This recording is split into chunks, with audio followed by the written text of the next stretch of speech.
Hello, and welcome to another episode of Brettcast Gaming Talk. Welcome to Saving Private Ryan, the video game. I can't really think of another good way to introduce the fact that I'm going to be talking about the campaign for Call of Duty World War II. I'm going to be straightforward and tell you that within the first mission of this campaign, this game pretty much shows you its entire hand. You start with the black and white footage with speech narration. Then you have 4 really close people in the barracks with sporadic narration by your character to introduce the other characters, which is interrupted by, "The briefing is now. We have to go or we're going to be late."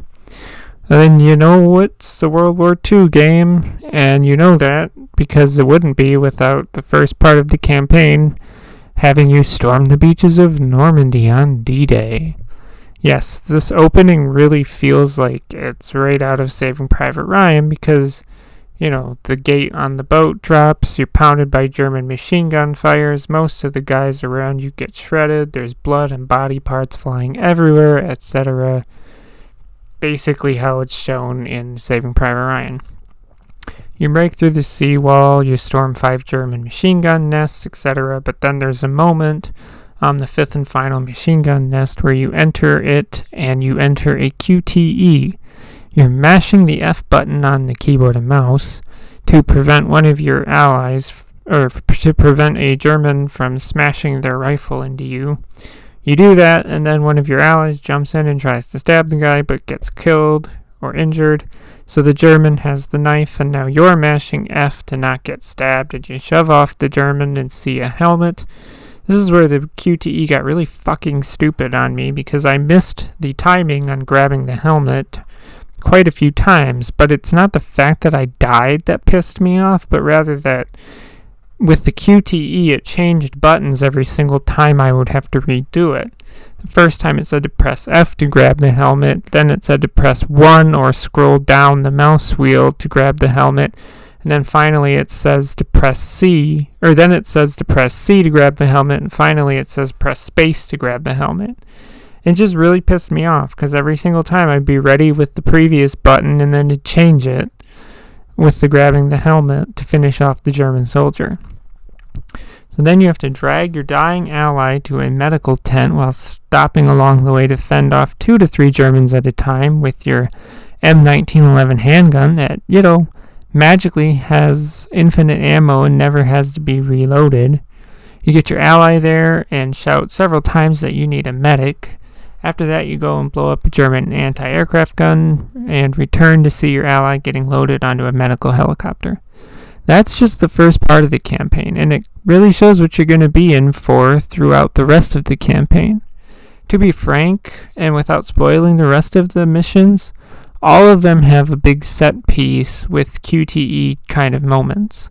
One has a church collapsing on you that you have to escape, and of course the famous one of the train crashing, just to name a few. I also don't really know how to express how I feel about the characters in the story because they all seem like really cookie cutter characters to be in a World War II story, like Josh Duhamel's character is the sergeant guy with a rough history trying to do better with his new unit, but also has to appear as a tough guy. Like, that's how all of these characters are. I mean, they're not the same as him, but they're all like they have one specific trait that makes them stand out, and that's really cookie cutter of them. Now, a small thing that does bug me a little bit is the reload animations for some of the guns. And this is probably due to the fact that I played Battlefield 5 right before playing this game. One example would be the Lee Enfield rifle. In Battlefield 5, if you reload the gun on a partially full clip, you just add more bullets into the gun one at a time. It's not until you reload the gun from an empty magazine that the full magazine will be put in. However, in Call of Duty World War II, no matter if you have an empty or partial magazine, you will always put the full magazine in. The same can be said for guns like the Kar 98K for both games as well. It kind of just feels like to me that Battlefield 5 went that extra bit to be a tiny bit more accurate, but it doesn't make Call of Duty World War II a bad game by any means. And that really is the whole point to all of this. Call of Duty World War II isn't a bad game, but the reliance on being more like a blockbuster World War II movie is a bit of a letdown. Some people think that how in the war stories of Battlefield 5, it's hard to get attached to characters when you play as 4 different characters in each of the 4 war stories, but I don't think this game focuses... I don't think that this game's focus on one group of characters really benefits it, since the characters are so stereotypical. In Battlefield 5, I find that it works because the goal was to show different aspects of World War II that are not what you'd see in a typical World War II movie or video game, and that's one of the strengths of Battlefield 5's war stories. The story it told in Call of Duty World War II just feels like something I have seen many times, and it's not bad, but it's not good either.